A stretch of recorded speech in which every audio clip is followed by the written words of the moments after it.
Hi guys, welcome to the channel of love. Happy Saturday, happy 17th of July. Okay, today I feel really drawn to do a past, present, future reading. Okay, we're going to take it slow. Uh, this time we'll take it slow. Okay, that's the song that was just on.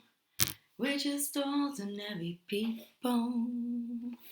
Okay, so let's have a look into your past energy. Well, it's kind of like, let's pick up a situation, okay, from the past. I would say that's been challenging. We'll look at the current situation, how it stands now. And then it's the energy of how you're going to transmute this, should we say, story, this situation. Let's call it a story. So let's get the story up first. Oh my goodness, the cards are like really, really heavy. It's like so sunny and hot, and it's, what time is it? 8:15 in the morning. And so I've got like the curtains closed. I've got the curtains closed in the living room, and the sun hasn't hit the front of the house yet, so it's kind of like really nice and cool and shady. It's all shady. Okay. So the energy is kind of like, will the real Slim Shady please stand up? What's going on? Let's have a look at this past energy. Will the real Slim Shady please stand up? Well, here we have the Hermit. He's in the dark.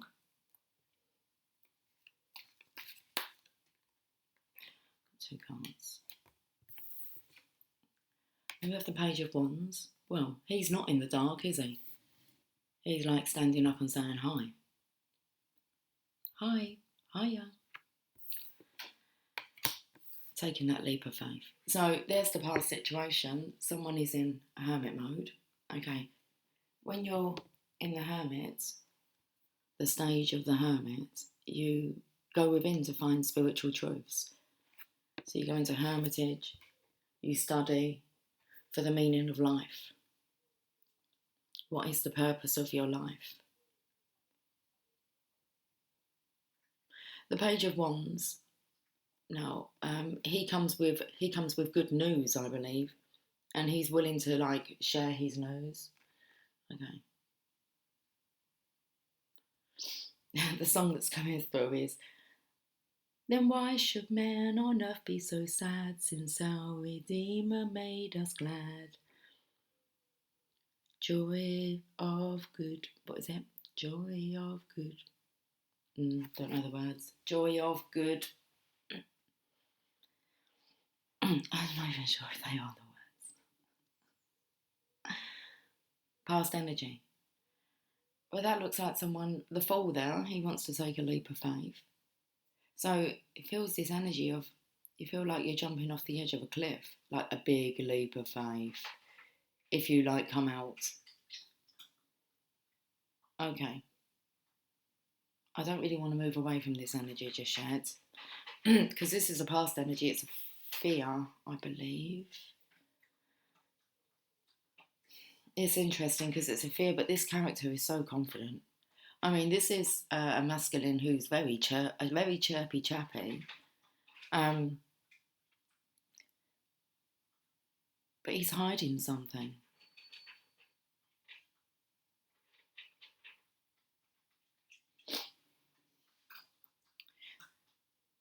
Let me have a look at the energy.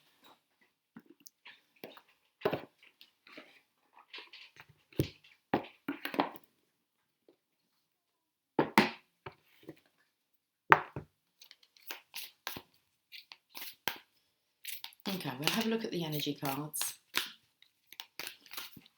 Let's look what this past energy is. This card, Angel of Love. Now we had this card come up, was it yesterday?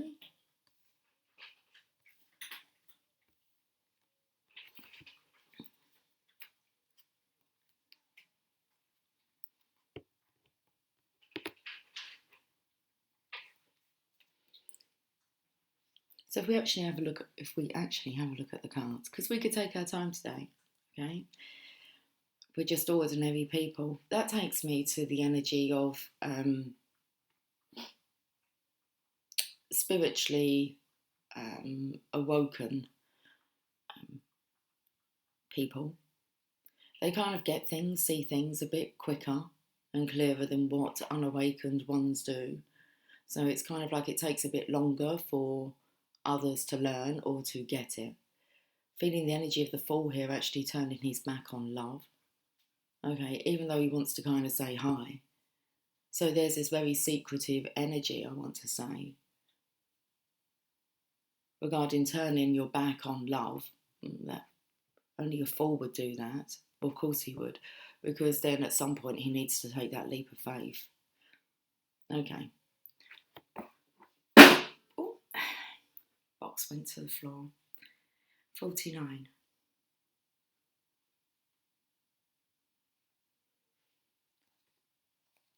Okay. Angel of Love, tender connections. This beautiful angel comes with roses in her hair and rose-coloured wings. She holds a rose quartz heart, radiating tender and loving vibrations, bringing you compassion and affection.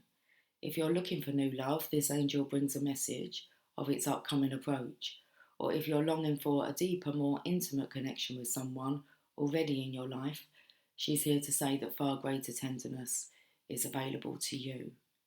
Either way, remember that your first intention for tenderness must be directed inward, and the compassion that you demonstrate toward yourself will influence the energetic potential of these events in a significant way. The angel of love is smiling on you and forging connection in the energetic realm. Now, I do feel the energy of the Fool turning is back on this angel, so I want to read the reverse meaning. In the reverse position, the angel of love could indicate a possible disconnect in matters of the heart. While this sometimes signifies a divorce or separation, it could also imply an emotional rift between two people. Okay, doesn't say that, doesn't say between two people. It could also imply an emotional rift where two people stay connected on a superficial basis, yet at a deeper level seem to be going their own ways. In this position, the angel can also refer to an old separation if the longing remains alive in one partner's heart. Okay. So in this position, the angel can also refer to an old separation if the longing remains alive in one partner's heart. If you find yourself unable to let go, this loving angel is telling you it's time to release any toxic or unrequited attachment you may be holding on to. The universe is waiting for you to free your heart and open your life to the fully present and honouring love that you so rightly deserve. So look in the mirror and see the angel of love there with you. Know that you are worthy of this tender emotion from yourself and others. Interesting. So this cord cutting here, I'm actually feeling this energy because it's the masculine here in hermit mode. Said about looking in the mirror. Okay. And not, I feel this energy of not feeling as if he was good enough and unrequited love. That's what I want to say. The divine feminine was, she's just kept her heart open. And the divine masculine here feels like cut the connection. He took that leap of faith to cut the divine feminine out of his life. Okay. Past energy. Let's read about the hermit.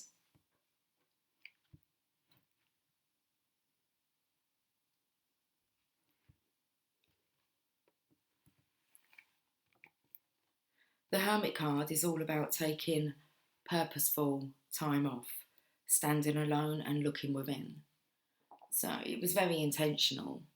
The divine masculine knew he was doing this, cutting the cords with the divine feminine. Perhaps he is Merlin. He has isolated himself, gone off alone, and has put himself to the test to uncover the mysteries. Interesting. I've just started to I wasn't reading all of it, I was just reading the meaning. But maybe we need to read all of it. An old wise wizard is on a vision quest. Perhaps he is Merlin. He has isolated himself, gone off alone, and has put himself to the test to uncover the mysteries. He wears a classic wizard's cloak, covered with moons and stars, but the cloak is old, faded, and a bit ragged at the edges, showing us that he has been travelling for a while. Under the twilight sky, a desolate snow and ice-covered mountain range appears behind him, symbolising his separation from the rest of the world. The hermit uses his traveller's staff to help him on his journey. In his right hand, he holds aloft an old metal lantern with a glowing six-pointed star held inside to light his way. The six-pointed star symbolises the balance between masculine and feminine energies. The hermit's glowing star also reminds us to seek our spiritual truths both within and without. The star represents the wisdom that we all hold within. When this is allowed to shine forth, wondrous things can happen. If we have the strength, we can travel to the top of the mountain, gain insight, and see his light for ourselves.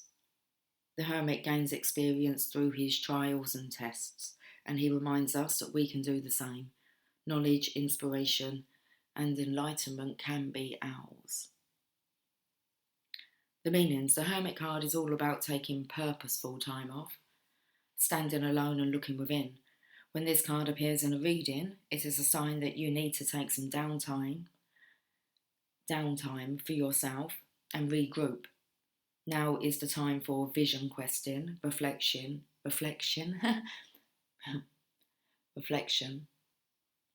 intuition, meditation, and self-development. It is time to work your magic solitary for a while, even if you are a member of a coven. Trust in yourself and in your gut hunches and take some personal time to see where this leads you. Let your magic light the way no matter what challenges you are facing. Okay. So you've taken some purposeful time off. Page of Wands.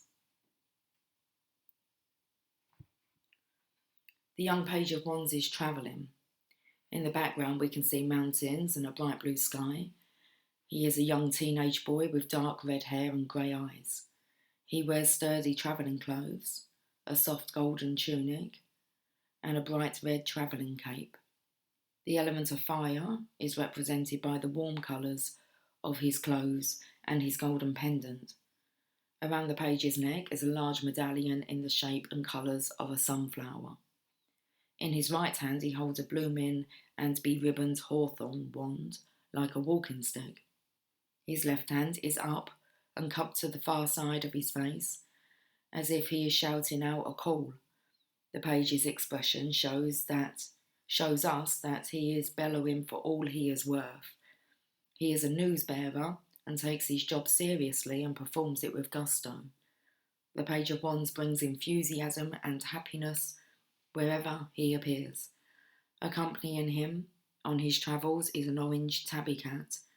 The tomcat is his familiar and trots alertly along with the page.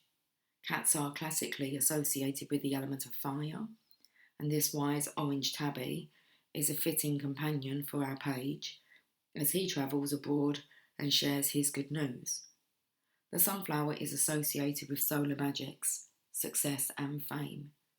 The clumps of ivy on either side of the Page of Wands and his familiar symbolise good luck and ward off negativity. So I say that it's definitely a masculine who's been doing his work. Okay.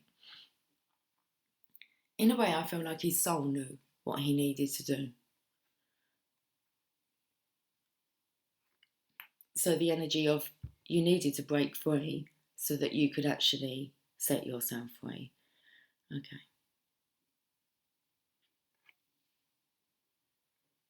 Meanings. This is an auspicious card and a cheerful one.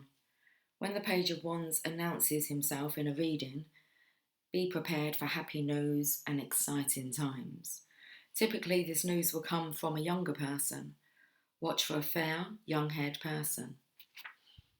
The Page of Wands may be announcing a new job opportunity or a promotion, or he may be heralding the impending birth of a child. It says especially if the Ace of Cups also appears in the spread. Expect an invitation or an opportunity. So we don't have the Ace of Cups here. Not in this little spread here. The Page of Wands eagerly shouts out this message to you. It's time to use your imagination and your determination to achieve your goals of success. The Fool energy.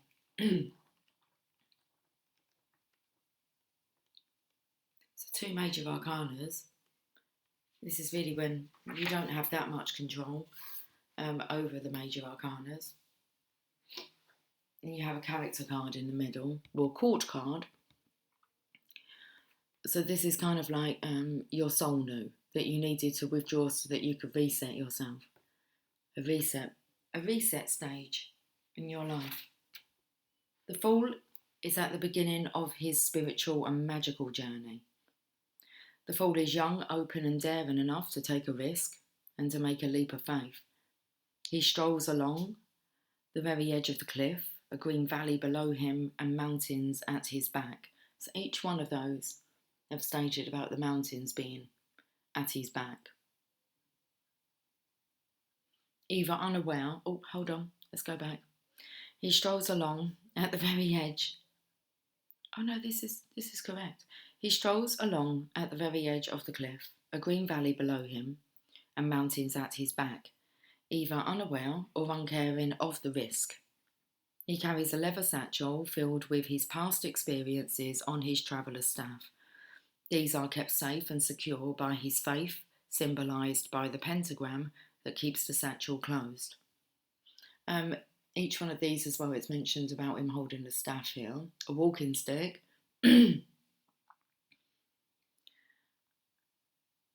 His bright, colourful costume gives a nod to both his happy mood and his sunny disposition. The red feather in his cap symbolises his zeal for life and his love of the journey. The Fool has his face tipped up to the bright blue sky and is enjoying the freedom, excitement and adventure of his journey. The White Rosebud. So I'm feeling very much this masculine is totally intrigued with the spiritual side of life. Very hungry for knowledge. It's like you've hit a milestone and that you're kind of over that, over the melancholy. Okay. The Fool has his face tipped up. We already read that part. Okay, we can read it again. The Fool has his face tipped up to the bright blue sky and is enjoying the freedom, excitement and adventure of his journey. The white rosebud that the Fool carries symbolises his innocence, his trust and those new beginnings. The dog portrayed in this card is the Fool's companion and familiar. It prances happily along beside him. West Highland White Terriers, or Westies, as they are often called, are known for being loyal, energetic and smart dogs, a perfect companion for the novice traveller. Meanings. This first major arcana card is an excellent illustration of someone who is following their bliss. This card often materialises in a reading when the querent is trying something new and completely different. They may be just beginning their spiritual journey or are exploring a new magical tradition or path. Perhaps they are taking on a brand new job or are considering an innovative business opportunity. The Fool encourages us to dare, be more open-minded and enjoy the ride. Do not let yourself be dragged down by worries. The Fool laughingly persuades you to trust and take a chance, and not fret too much about the future. Instead, just enjoy the trip, and take things one day at a time. This card is all about the proverbial leap of faith. Sure, it is possible that you might make a mistake or fall down, but hey, you can always get right back up, brush yourself off, and try again. Sometimes that is the best way to learn, by daring to do. At the end of the day, the Fool encourages you to be open to new prospects and ideas. Live on the edge, think outside of the box, be confident and bold. There is a big, wide, magical world out there. Go explore it. That's an awesome energy. Okay.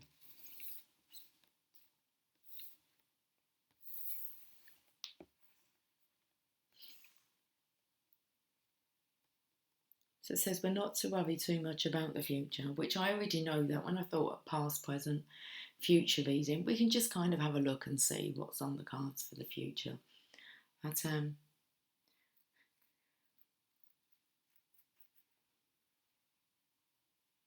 the Fool laughingly persuades us to trust and take a chance and not fret too much about the future.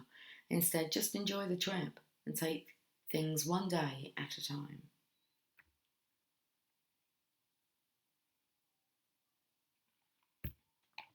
Should we have a look at the present energy?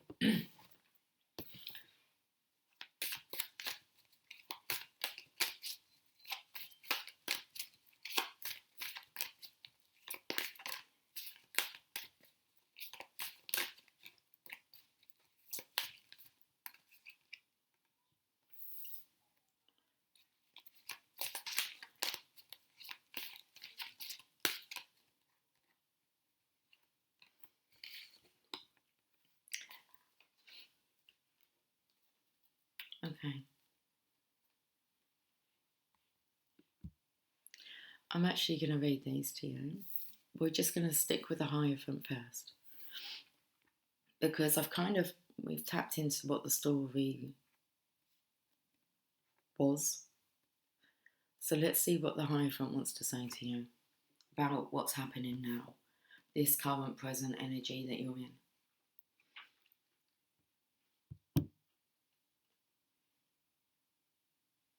Because you're most definitely taking the spiritual guidance seriously.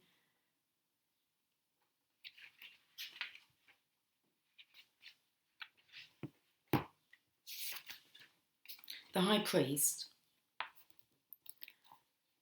sits on a stone bench at the temple. He is an elegant older gentleman, one of the wise ones.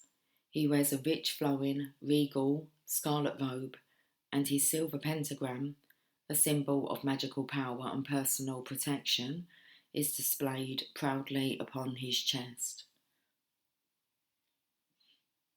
The position of his right hand, 2 fingers up and 2 fingers down, and the wooden staff he holds in his left hand are classic tarot symbols.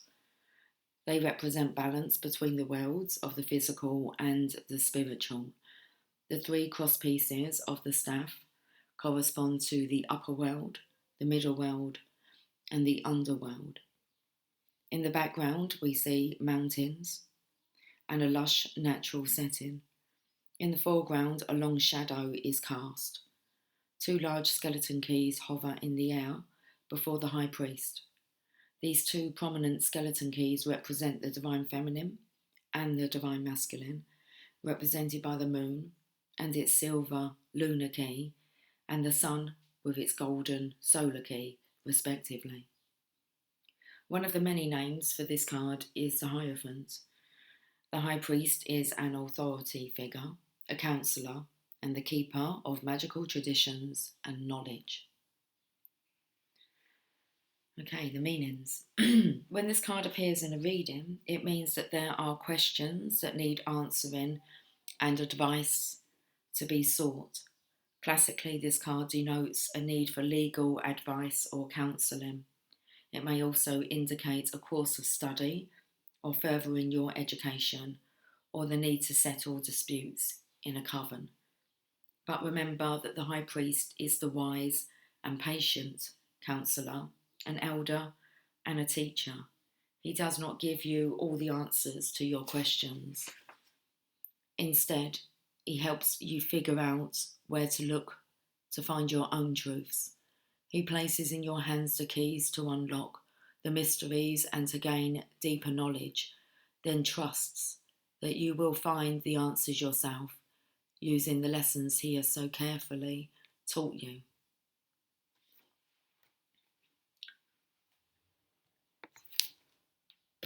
The Lovers is next. Let's have a look. There's the Empress, the Divine Feminine's energy.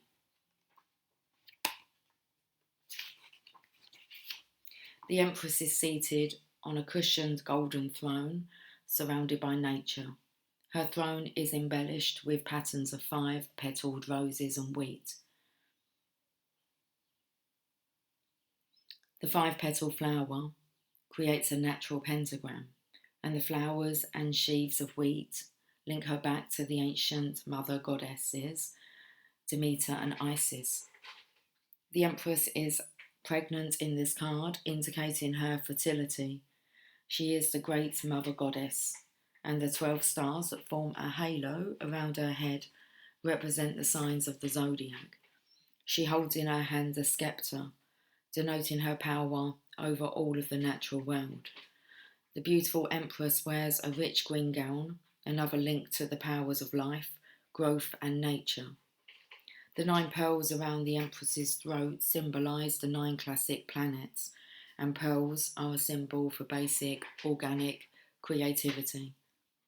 A heart-shaped copper shield with a stylised Venus symbol rests to the side of her throne. This card has the astrological association of the planet Venus, and copper is the metal associated with that planet. The Empress's shield reminds us to protect and cherish the love in our lives.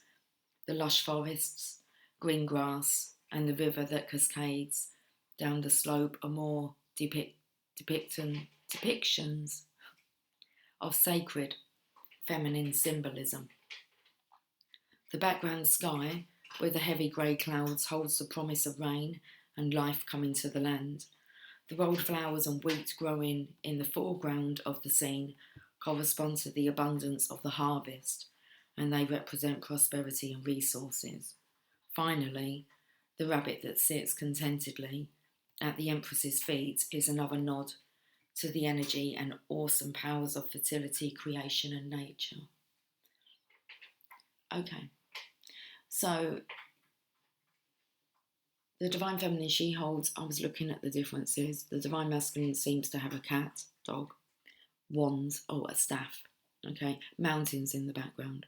The Divine Feminine, she holds a scepter. And the background is grey. The background sky with the heavy grey clouds holds the promise of rain and life coming to land. Okay. The meanings. This is the motherhood, fertility and power of nature card. When this card appears in a reading, it is a message from the mother goddess to respect the force and power of nature and the body's ability to reproduce.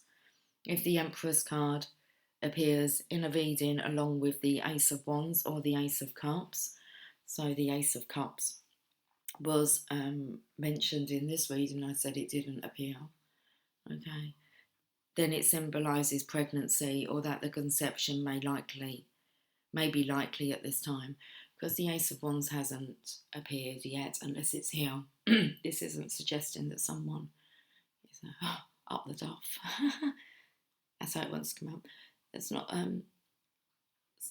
not that someone's pregnant. Okay. So it's like, don't get your knickers in a twist. This card can also indicate an opportunity to bring new creative ideas into the world.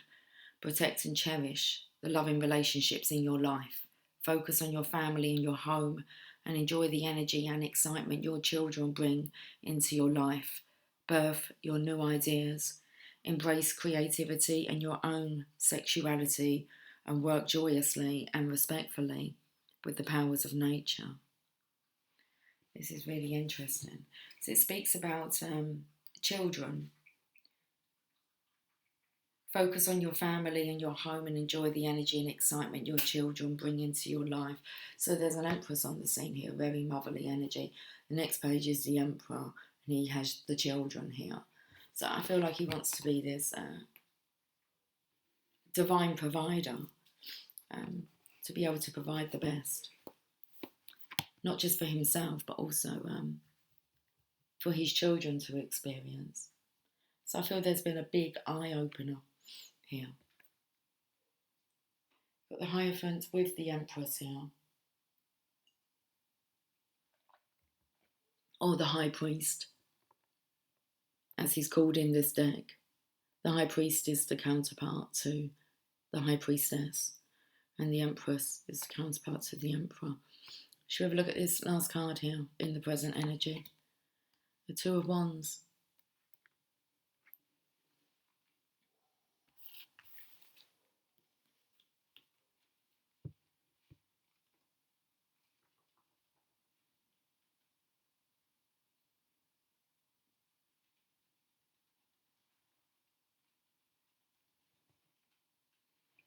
This energy of him holding a staff, it does take me to like a prospects, people who are on your team, okay, your staff,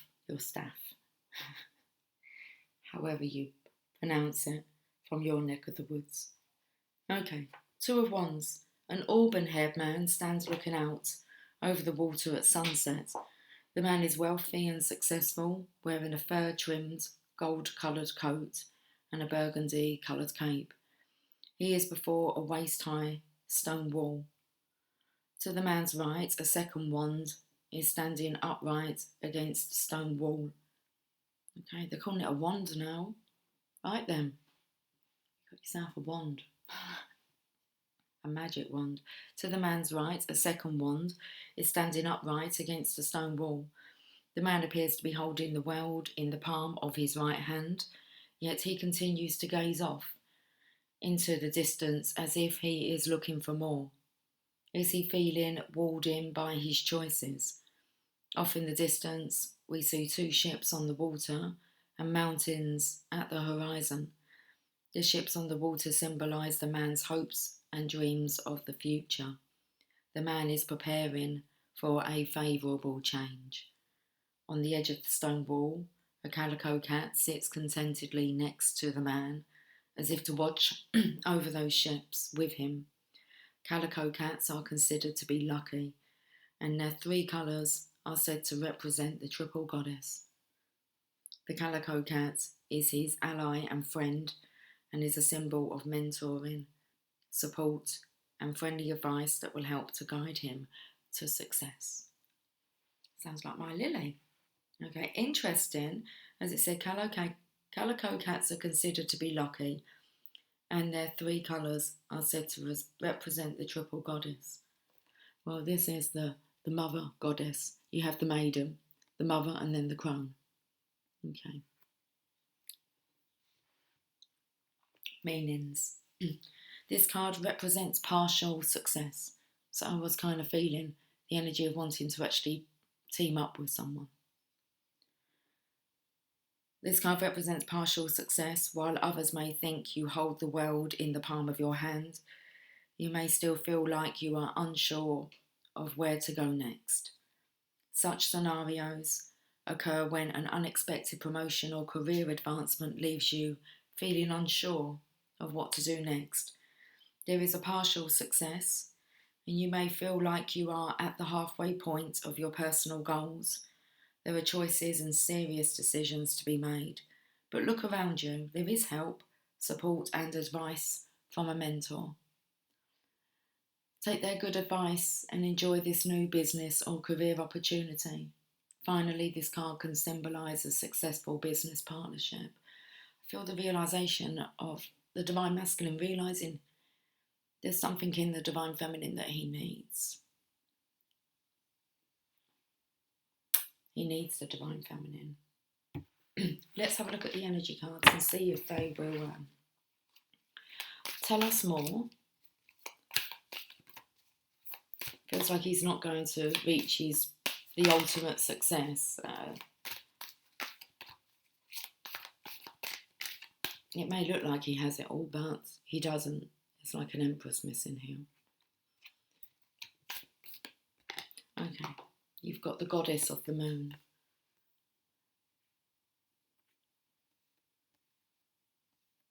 Card number 52. Front cover. Don't judge a book by its cover. 52.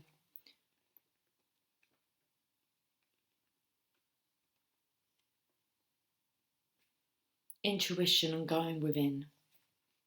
This card shows an eternal spirit holding the bright reflective moon and standing in front of the crystal clear waters of a sparkling waterfall. Her arms are stretched upward, receiving the light of the moon, the light of inspiration. This card is all about intuition, the ability to receive insights from your soul's point of view. Receiving the card upright tells you that you have the power to get intuitive information on all types of issues, and now is the time to use it. The goddess of the moon brings you all sorts of information, from the mundane to the spectacular. For instance, you could get the urge to take a different route home from work and find out later that you've avoided a 3-hour traffic jam. Or you might have an idea for a great invention, a stock investment, or a spellbinding novel. This card could also indicate a significant blossoming of psychic ability and mediumship, even on a professional level. You're always blessed with this ability to connect, but this card is telling you that now is a perfect time to open up. Get ready for the amazing inspiration this brings. Well, let's have a look. What amazing inspiration does this bring? What does the future look like?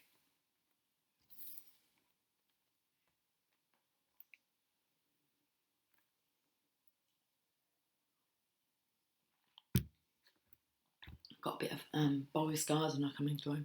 I wanna wake up with you. I wanna be there when you open your eyes. I want you to be the first thing that I see. I wanna wake up with you.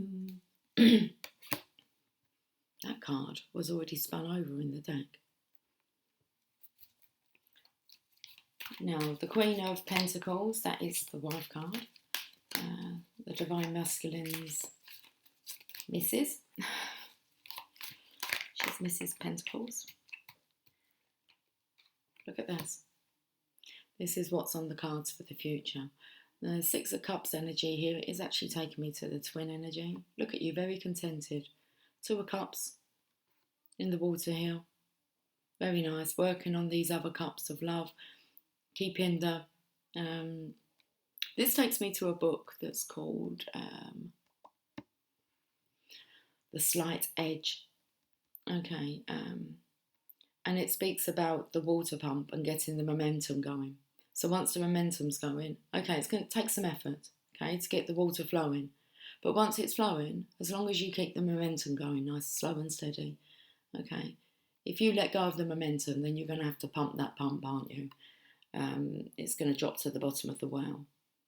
So, okay, it's about momentum here. Queen of Pentacles, I feel she's going to be helping you to keep the momentum. Okay, this is such a nice, beautiful energy. She won't allow you to forget.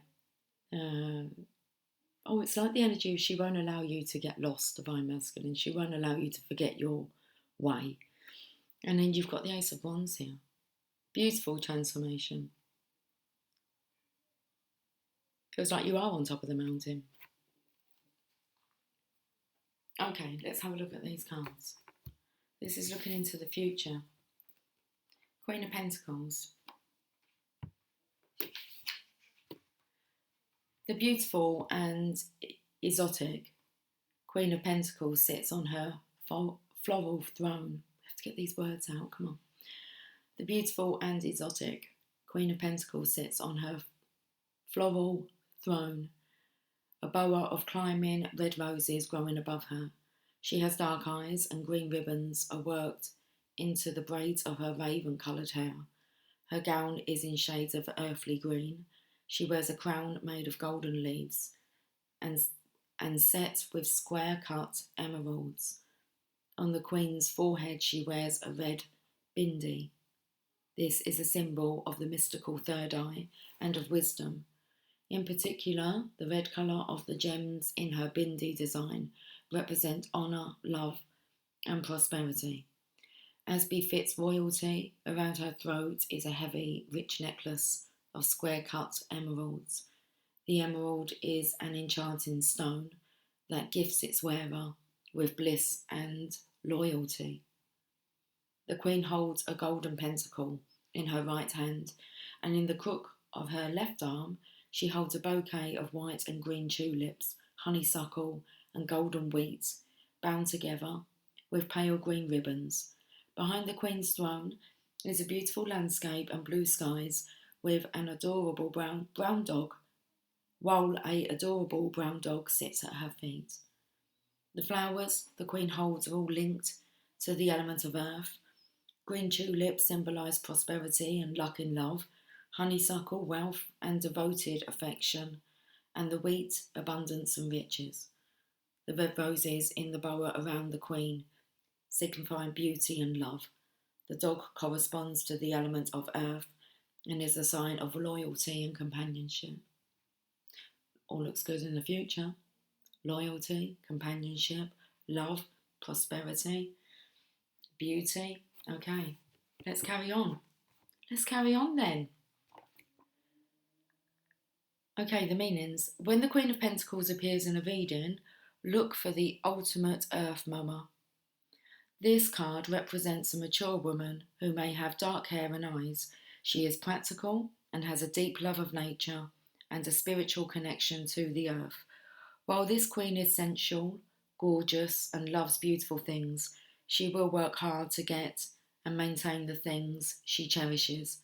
Gardening, cooking or redecorating, she is always creating or tending to something or someone. This queen is happiest when she is nurturing others.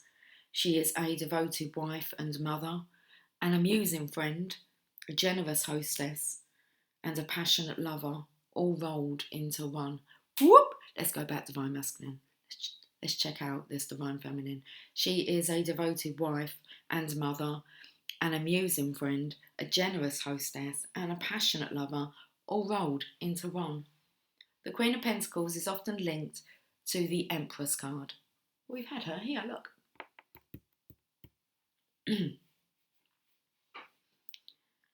Okay, the Queen of Pentacles is often linked to the Empress card.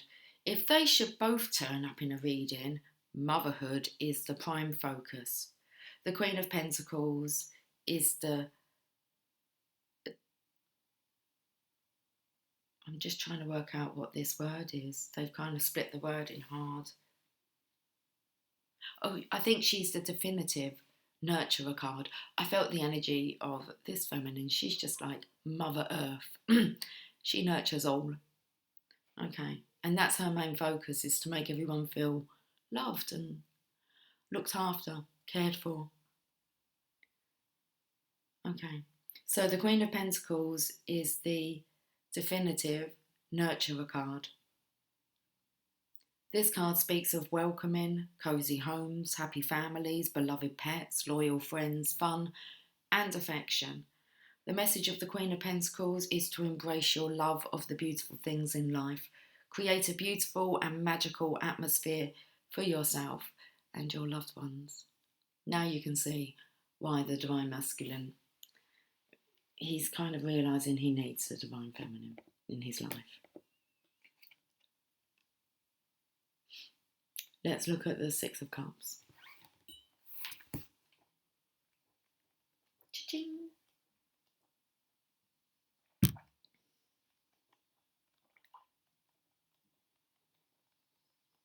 You've hit the jackpot.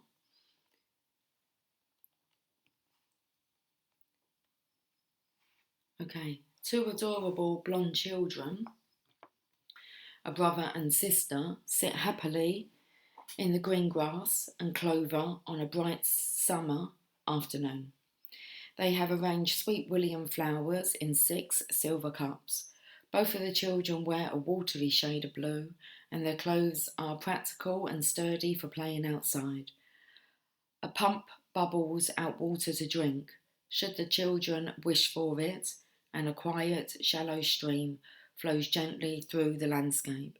So I want to say, seeing as this is the nurturer card, the mother energy here, it's like that all children will be taken care of. Okay. Including the Emperor's children, we did see them. And it's kind of pointed out that this isn't a pregnancy, that this is like blending. Okay. Blending your families. So the little stream is deep enough to splash in and safe for the children to play by. Peaceful blue skies and a thatched cottage can be seen in the background. This is a simple time of tranquility, enchantment, and innocence. The siblings are creating happy memories while they play together. Life is uncomplicated, and children are very close to magic. Magic is never questioned by children, it simply is. In this card, imagination rules their world. The memories they are making are joyful and sweet. In the language of flowers, the Sweet William blossoms represent childhood and sweet memories. Okay, meanings. This card symbolises happy memories from your childhood, old friends and family, and your past. It can indicate reunions, a surprise visit from a family member or classmate whom you may not have seen in years, a forgotten friend from your own stomping grounds, a former coven member who moved away, or a childhood sweetheart who may be making a return appearance in your life. The Six of Cups card may also be a notice that you need to adopt a more childlike type of wonder for the world around you. Let your imagination guide you into a new creative project. Believe in magic again. Ace of Wands. Do you believe in magic?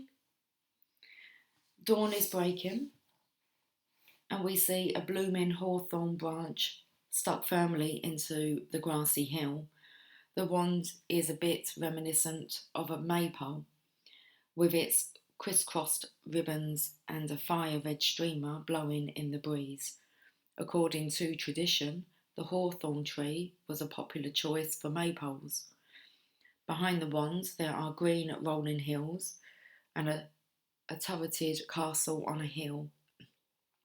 The castle in the background represents the reward that waits for you after your quest for knowledge and advancement is completed. Wow. The castle in the background represents the reward that waits for you after your quest for knowledge and advancement is completed.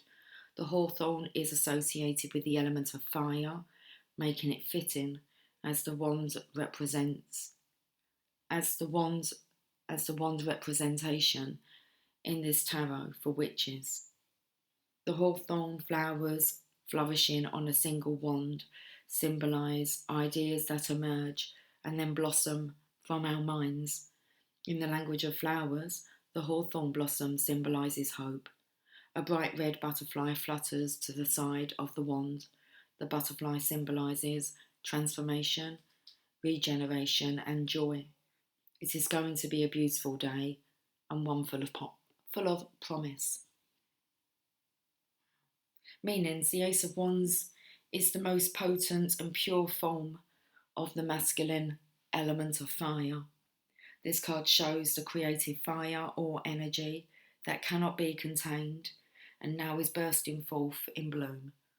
The Ace of Wands helps to reveal the creative path or the career path that you are on. Your hard work is turning your ideas into a successful reality. This is an auspicious card if the querent is considering a new job or is up for a promotion at work.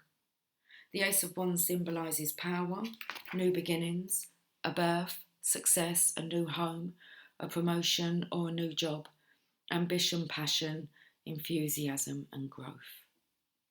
Wow. Okay, let's get an energy card here. for your future.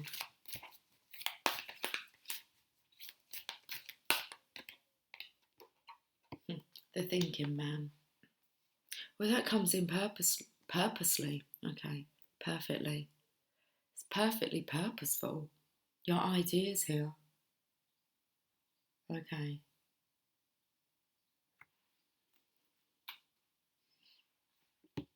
This is you tapping into the magic of your own intuition and blending it. It's very much about the blending here. Card number 46. We'll leave you thinking on this note. On this note? Yeah. Okay. A male of wisdom or understanding. This card shows a man standing before an archway, gazing at a crystal in his hand. He is a thoughtful and reflective man, representing the potential presence of a teacher in your life now or about to arrive soon. This person may be there to educate you in the finer details of your chosen direction, or may be there to assist you in some specific spiritual, mental, or emotional pursuits. The card is telling you to pay attention, for this could lead to great strides in personal or professional growth. This man may also be a love interest coming your way, or perhaps just a new male friend. But be on the lookout for this guide in the physical world and be open to his information. Learn what you can, a new discipline, technique, course of study, or healing practice could change your life forever. Okay, and I think we're going to leave it there. I am going to read The Monk Who Sold His Ferrari. Okay, and we can leave it on that note. So if you're leaving me now, if you leave me now, you'll take away the biggest part of me.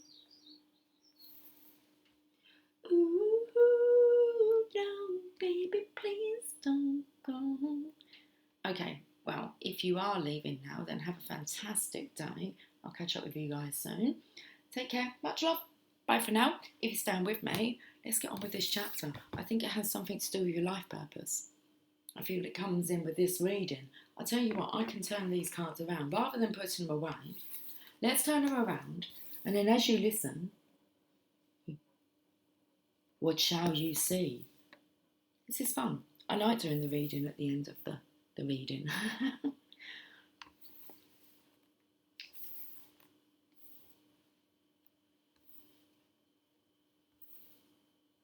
Gives me time to kind of, I was going to say snap out of this energy, but I don't want to snap out of it.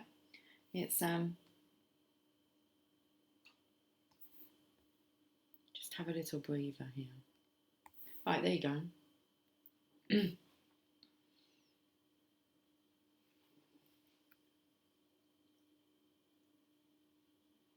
I'm not sure that this is a long chapter, guys. So, do you want to see what's on the bottom of the decks? Thinking man, look. Seriously. King of Swords.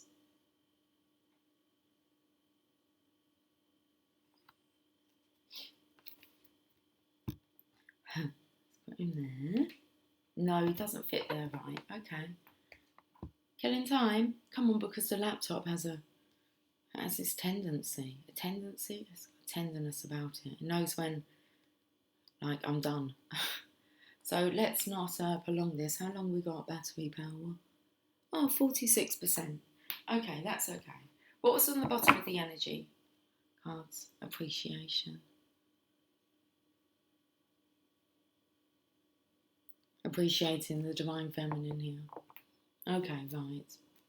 Your angel of love. Angel of mine. When I first saw you, I already knew. Okay, let's carry on. Right, what chapter? 12. Chapter 12 we're on. The ultimate purpose of life. Everything that lives not alone, not for itself. William Blake. I feel like because you can't see those, So I'm trying to put them in some available space here. Yeah, that will do, won't it? Yeah, next to the Hierophant. Appreciation there next to the Hermit. Okay. The sages of Savannah were not only the most youthful people I have ever met, observed Julian, they were also without a doubt the kindest. Yogi Raman told me that when he was a child, as he waited for sleep, his father would step softly into his rose-covered hut and ask him what good deeds he had performed through the course of that day. Believe it or not, if he said that he hadn't done any, his father would request that he get up and perform some act of kindness and selfless service before he was permitted to go to sleep. Julian went on, one of the most essential of all the virtues for enlightened living that I can share with you, John, is this one. When all is said and done, no matter what you have achieved, no matter how many summer homes you own, no matter how many cars sit in your driveway, the quality of your life will come down to the quality of your contributions. Does this have something to do with the fresh yellow roses in Yogi Raman's fable? Of course it does. The flowers will remind you of the ancient Chinese proverb, a little bit of fragrance always clings to the hand that gives you roses. The meaning is clear. When you work to improve the lives of others, you indirectly elevate your own life in the process. When you take care to practice random acts of kindness daily, and your life. Okay, so when you take care to practice random acts of kindness daily, your own life becomes far richer and more meaningful. To cultivate the sacredness and sanctity of each day, serve others in some way. Are you suggesting that I get involved in some volunteer work? That's an excellent starting point, but what I'm speaking of is much more philosophical than that. I'm suggesting that you adopt a new paradigm of your role on this planet. You're losing me again. Shed some light on the term paradigm. I'm not really familiar with it. A paradigm is simply a way of looking at a circumstance or at life in general. Some people see the glass of life as half empty. The optimists see it as half full. They interpret the same circumstances differently because they have adopted a different paradigm. A paradigm is basically the lens through which you see the events of your life, both both external and internal. So when you suggest that I adopt a new paradigm of my purpose, are you saying that I should change my outlook? Sort of. To dramatically improve the quality of your life, you must cultivate a new perspective of why you are here on earth. You must realise that just as you entered the world with nothing, you are destined to leave with nothing. This being the case, there can be only one real reason for your being here, and that would be to give yourself to others and to contribute in a meaningful way, Julian replied. I'm not saying that you can't have your toys or that you must give up your law practice and devote your life to the disadvantaged, although I have recently met people who have taken this course of action with great satisfaction. Our world is in the midst of great change. People are trading in money for meaning. Lawyers who used to judge people by the size of their pocket books are now judging people by the size of their commitment to others, by the size of their hearts. Teachers are leaving the wombs of their secure jobs to nurture the intellectual growth of needy kids living in the combat zones we call inner cities. People have heard the clear call for change. People are realising that they are here for a purpose and that they have been given special gifts that will aid them to realise it. What kind of special gifts? Exactly the ones I have been telling you about all evening. An abundance of mental ability, boundless energy, unlimited creativity, a storehouse of discipline, and a wellspring of peacefulness. It is simply a matter of unlocking these treasures and applying them for some common good, noted Julian. I'm still with you, so how can one go about doing good? I'm simply saying that you should make it a priority to change your worldview so that you stop seeing yourself purely as an individual and start seeing yourself as part of the collective. So I should become kinder and gentler. Realise that the most noble thing you can do is to give to others. The sages of the East call it the process of shedding the shackles of self. It's all about losing your self-consciousness and starting to focus on a higher purpose. This might be in the form of giving more to those around you, whether this means your time or your energy. These truly are your two most valuable resources. It could be something as major as taking a 1-year sabbatical to work with the poor, or something as minor as letting a few cars pass in front of you in the middle of a crushing traffic jam. It might sound corny, but if there is one thing that I have learned, it is that your life moves to a more magical dimension when you start striving to make the world a better place. Yogi Raman said that when we are born, we are crying. I do apologise for the errors. Okay. Yogi Raman said that when we are born, we are crying while the world rejoices. He suggested that we should live our lives in such a way that when we die, the world cries while we are rejoicing. I knew Julian had a point. One of the things that was starting to bother me about practicing law was that I didn't really feel I was making the sort of contribution I knew I was capable of making. Sure, I had the privilege of litigating a number of precedent-setting cases that had advanced a number of good causes, but law had become a business for me rather than a labour of love. I was an idealist in law school, like so many of my contemporaries. Over cold coffee and stale pizza in our dorm rooms, we had planned to change the world. Almost 20 years have passed since then, and my burning desire to advocate change has given way to my burning desire to pay off my mortgage and build up my retirement fund. I realised for the first time in a long while that I had ensconced myself in a middle-class cocoon, one that sheltered me from society at large, and one I had grown accustomed to.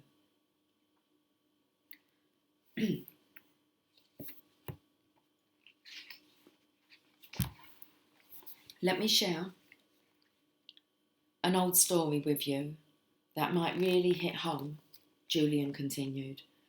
There was once a feeble old woman whose loving husband died, so she went to live with her son and his wife and daughter.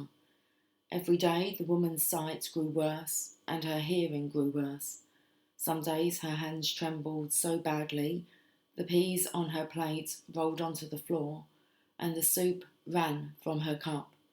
Her son and his wife couldn't help but be annoyed at the mess she made, and one day they said enough was enough.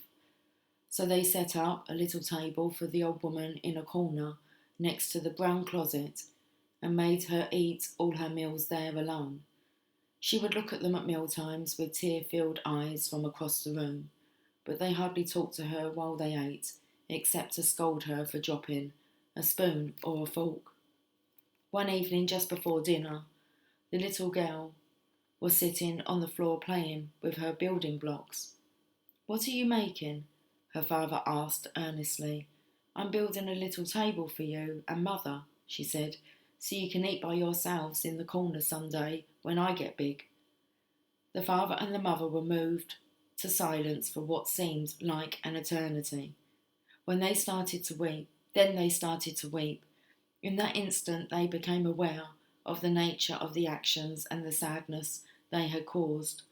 That night they led the old woman back to her rightful place at their big dinner table, and from that day on she ate all her meals with them, and when a little morsel of food fell off the table or a fork strayed onto the floor, nobody seemed to mind any more.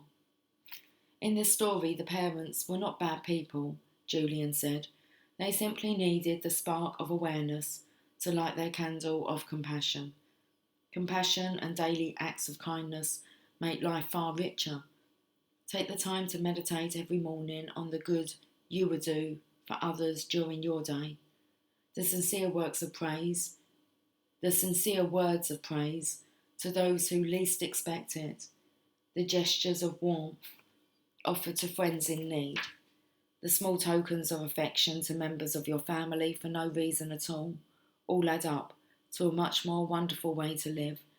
And speaking of friendships, make sure you keep them in constant repair. A person with 3 solid friends is very wealthy indeed. I nodded. Friends add humour, fascination and beauty to life.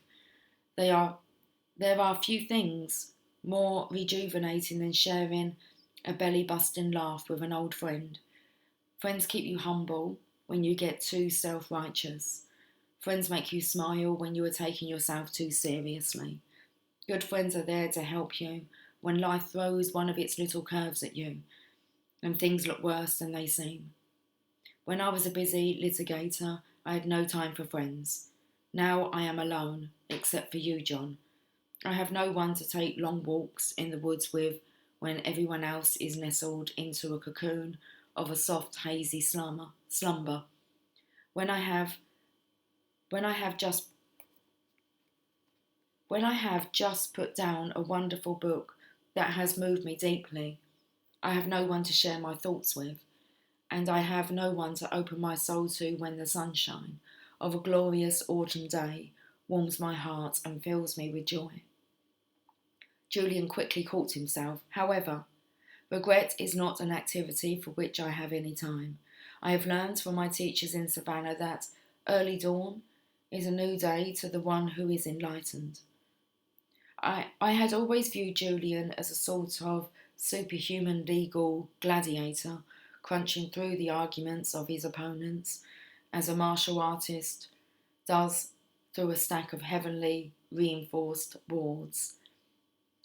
I could see that the man I had met many years ago had been transformed into one of a very different nature. The one in front of me was gentle, kind and peaceful. He seemed secure in who he was and in his role in the theatre of life. Like no other person I had ever met, he seemed to see the pain of his past as a wise old teacher, and yet at the same time he served notice that his life was far more than the sum of events gone by.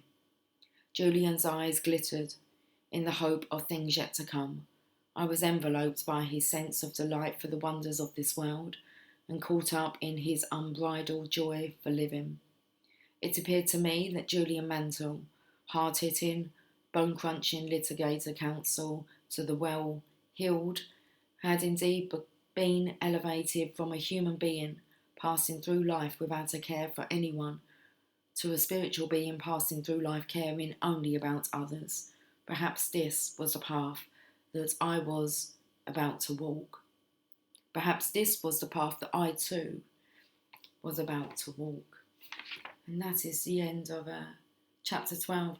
Chapter 12 action summary. Julian's wisdom in a nutshell. The symbol is the roses. The virtue, selflessly serve others. The wisdom, the quality of your life ultimately comes down to the quality of your contribution. To cultivate the sacredness of each day, live to give. By elevating the lives of others, your life reaches its highest dimensions.